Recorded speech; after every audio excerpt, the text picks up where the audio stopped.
ఏపీలో అధికారంలో లేకపోయినా మాజీ సీఎం జగన్ జాతీయ రాజకీయాల్లో బీజేపీతో అంటకాగాలని చూస్తున్నారు. 2014 నుంచి కేంద్రంలో అధికారంలో ఉన్న బీజేపీకి మద్దతు ప్రకటిస్తున్నారు. తాజాగా ఉపరాష్ట్రపతి ఎన్నికల్లో ఎన్డీఏ కూటమి అభ్యర్థికి మద్దతివ్వాలని వైసీపీ నిర్ణయించుకుంది. గతంలో ప్రతిపక్షంలో ఉన్నప్పుడు కూడా ఇదే తరహాలో మద్దతుగా నిలిచి బీజేపీకి దగ్గరయ్యే ప్రయత్నాలు చేసి సక్సెస్ అయిన వైసీపీ ఇప్పుడు అదే స్ట్రాటజీని అవలంబిస్తోంది. ఆ క్రమంలో కాంగ్రెస్ తో టచ్ ఉన్న పార్టీ నేతలకు జగన్ సీరియస్ వార్నింగ్ ఇచ్చారంట. వైసీపీ 2014 ఎన్నికల్లో ప్రతిపక్షానికి పరిమితమైంది. 2019 ఎన్నికలొచ్చే నాటికి అధికారంలోకొచ్చింది. ఆ 2 పర్యాయాలు జగన్ తనదైన లెక్కలతో బీజేపీ పెద్దలకు దాసోహమన్నట్లే వ్యవహరించారు. అయితే గత ఎన్నికల్లో బీజేపీ, టీడీపీ, జనసేనతో కూటమి కట్టడంతో వైసీపీకి చావుదెబ్బ తగిలింది. దివంగత వైఎస్ మరణానంతరం తనను ముఖ్యమంత్రిని చెయ్యలేదని, తరువాత తన ఓదార్పు యాత్రలకు అనుమతించలేదని కాంగ్రెస్ కు దూరమై వైసీపీ పేరుతో జగన్ సొంత కుంపటి పెట్టుకుని పొలిటికల్ గేమ్ మొదలుపెట్టారు. మొదటి నుంచి కాంగ్రెస్ పార్టీకి దూరంగానే ఉంటూ వస్తున్న వైసీపీ తిరిగి ప్రతిపక్షంలోకి రావడంతో మరోసారి బీజేపీతో దగ్గరయ్యే ప్రయత్నాలు చేస్తోంది. పార్లమెంటులో వైసీపీకి 4 లోక్సభ సభ్యులు, 7 రాజ్యసభ సభ్యుల బలముంది. పార్టీ ఆవిర్భావం నుంచి సోలోగానే పోటీ చేస్తూ వస్తున్న వైసీపీ 5 ఏళ్ల అధికారం తరువాత గత సార్వత్రిక ఎన్నికల్లో దారుణ పరాజయం పాలయ్యింది. అసెంబ్లీ ఎన్నికల్లో 11 సీట్లకే పరిమితమైన పార్లమెంటులో చెప్పుకోదగ్గ బలాన్ని చాటుకుంది. అక్రమాస్తుల కేసుతో పాటు వివిధ కేసుల ఉచ్చు బిగుసుకుంటుండటంతో జగన్ మోదీ సర్కార్ కి దాసోహం అన్నట్లే కనిపిస్తున్నారు. అధికారంలో ఉన్నప్పుడు ఎలా కేంద్రంలోని బీజేపీతో స్నేహ సంబంధాలు కొనసాగించిందో వైసీపీ అదే తరహాలో తిరిగి తమ స్నేహాన్ని కొనసాగించేందుకు ఉపరాష్ట్రపతి ఎన్నికల ద్వారా అందివచ్చిన అవకాశాన్ని సద్వినియోగం చేసుకోవాలని భావిస్తోంది. ఉపరాష్ట్రపతి ఎన్నికపై వైసీపీ కీలక నిర్ణయం తీసుకుంది. ఎన్డీఏ ప్రతిపాదించిన అభ్యర్థి రాధాకృష్ణన్ కి తమ మద్దతు ఉంటుందని వైసీపీ ప్రకటించింది. తమ పార్టీ కాంగ్రెస్ పార్టీకి వ్యతిరేకంగా ఏర్పడిందని స్పష్టం చేసింది.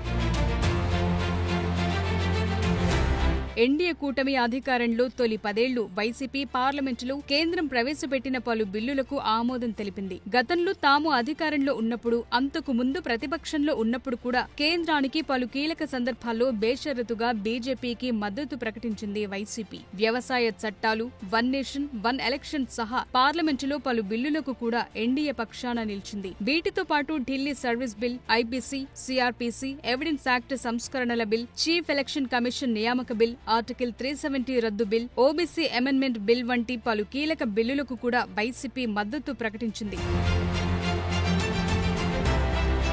అంతేకాకుండా వీటితో పాటు రాష్ట్రపతి, ఉపరాష్ట్రపతి వంటి దేశ అత్యున్నత పదవులను రాజకీయాలతో ముడిపెట్టకుండా ఏకగ్రీవంగా గెలిపించుకోవాలని జగనంటూ బీజేపీకి మరింత చేరువయ్యే ప్రయత్నం చేశారు. 2017లో జరిగిన రాష్ట్రపతి ఎన్నికల్లో ఎన్డీఏ బలపరిచిన రామ్నాథ్ కోవింద్ కి, ఉపరాష్ట్రపతి పదవికి వెంకయ్యనాయుడుకు వైసీపీ మద్దతుగా ఓటేసింది. 2022లో జరిగిన రాష్ట్రపతి ఎన్నికల్లో కూడా ఎన్డీఏ బలపరిచిన ద్రౌపది ముర్ముకు, ఉపరాష్ట్రపతిగా జగదీప్ ధన్కర్ కి మద్దతిచ్చింది.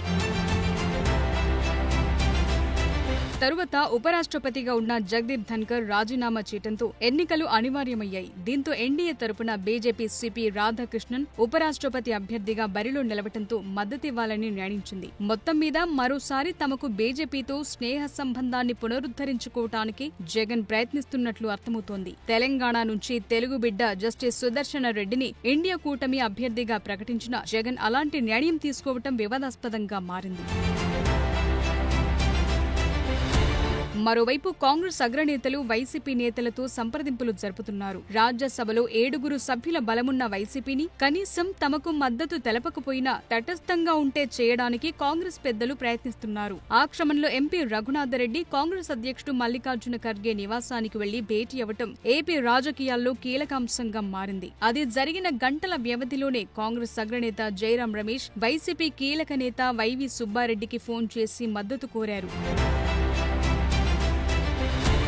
ఉపరాష్ట్రపతి ఎన్నికను బీజేపీ ఎంతో ప్రతిష్టాత్మకంగా తీసుకుంటోంది. నిజానికి బీజేపీ నాయకత్వంలోని ఎన్డీఏ కూటమికి ఎలక్టోరల్ కాలేజ్లో పూర్తి మెజార్టీ ఉంది. అయితే ఎక్కువ పార్టీలు పరోక్షంగా అయినా తమతోనే ఉన్నాయని ఎస్టాబ్లిష్ చేసేలా బీజేపీ అడుగులు వేస్తోంది. ఈ ఎత్తుగడతోనే బీజేపీ జగన్ కి టచ్ లోకి రాజ్నాథ్ సింగ్ వచ్చారనే టాక్ నడుస్తోంది. కేంద్ర మంత్రి రాజ్నాథ్ సింగ్ కి ఉపరాష్ట్రపతి ఎన్నికకు సంబంధించి విపక్షాలను కోఆర్డినేట్ చేసుకునే బాధ్యతను కేంద్రం అప్పగించింది. దాంతో ఆయన జగన్ కి ఫోన్ చేసి మాట్లాడారు. తమ అభ్యర్థికి మద్దతివ్వాలని కోరారు. బీజేపీ నుంచి వచ్చిన ప్రతిపాదనతో జగన్ పార్టీ నేతలతో చర్చించి ఎన్డీఏ అభ్యర్థికి మద్దతు ప్రకటించారంటున్నారు.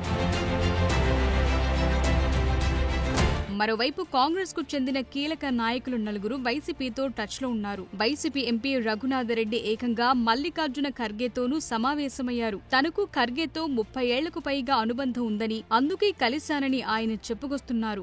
దీనిపై వైసీపీ అధినేత సదరు నేతను వివరణ కోరినట్టు తెలిసింది. ఇక కాంగ్రెస్ పార్టీ నుంచి కీలక నాయకులు డీకే శివకుమార్, మల్లికార్జున ఖర్గే, జాతీయ స్థాయిలో చక్రం తిప్పుతోన్న చిదంబరం వంటి వారి నుంచి వైసీపీకి ఫోన్లొచ్చాయని సమాచారం. వచ్చే నెల 9న జరగనున్న ఉపరాష్ట్రపతి ఎన్నికల్లో ఇండియా కూటమి అభ్యర్థి బి సుదర్శన్ రెడ్డిని గెలిపించేందుకు సహకరించాలని కోరుతున్నారు. అయితే దీనికి వైసీపీ నుంచి సరైన సమాధానం రాలేదు. ఇదిలా ఉంటే అంతర్గత సమావేశంలో కాంగ్రెస్ నేతల వైఖరిపై జగన్ ఆగ్రహం వ్యక్తం చేసినట్టు తాడేపల్లి వర్గాలు చెప్తున్నాయి. పార్టీ నాయకులను కూడా ఆయన మందలించినట్టు తెలిసింది. అసలు వారు ఫోన్లు చేస్తే మీరెందుకు రిసీవ్ చేసుకున్నారని ప్రశ్నించినట్టు సమాచారం. తనపై కేసులు పెట్టిన విషయం, తమ పార్టీని ఇరుకున పెట్టేలా ఇప్పటికే షర్మిలతో మాట్లాడిస్తోన్న విషయం మీకు తెలియదా? ఎవడో మాణిక్యం, ఆయన కూడా మనపై విమర్శలు చేస్తున్నారని మండిపడ్డారట. ఇలాంటి పార్టీ వారు ఫోన్లు చేస్తే మనమెందుకు స్పందించాలి? ఇక నుంచి ఫోన్లు కూడా తీయొద్దని సీరియస్ గా చెప్పేశారని తాడేపల్లి కార్యాలయానికి చెందిన సీనియర్ నాయకుడు ఎమ్మెల్సీ ఒకరు ఆఫ్ ద రికార్డ్ గా మీడియా వారితో అన్నారట. ప్రస్తుతం కాంగ్రెస్ కు వైసీపీ మద్దతున్నా లేకున్నా తటస్థంగా వ్యవహరిస్తే తమకు మేలు జరుగుతుందని వైసీపీ సీనియర్లు కొందరంటున్నారు. నేరుగా మాకు ఓటు వేయకపోయినా పర్వాలేదు, మీరు ఎన్నికలకు దూరంగా ఉండండి, అదే మేం కోరుతున్నామని ఖర్గే కూడా వ్యాఖ్యానించారు. ఎన్డీఏలో లేని పార్టీలు ఈ విషయంపై ఆలోచన చేయాలని ఆయన కోరుతున్నారు. ప్రస్తుతం వైసీపీ ఏ కూటమిలో లేదు, తటస్థంగా ఉంది. ఈ నేపథ్యంలో ఎలాగోలా వైసీపీని తటస్థంగా ఉంచడానికి కాంగ్రెస్ పెద్దలు ప్రయత్నిస్తున్నారు. మరి వైసీపీ మాత్రం కాంగ్రెస్ పై నిప్పులు చెరుగుతోంది. ఆ క్షమంలో బీజేపీతో అంటకాగటానికి జగన్ ఫిక్స్ అయినట్లు కనిపిస్తోంది.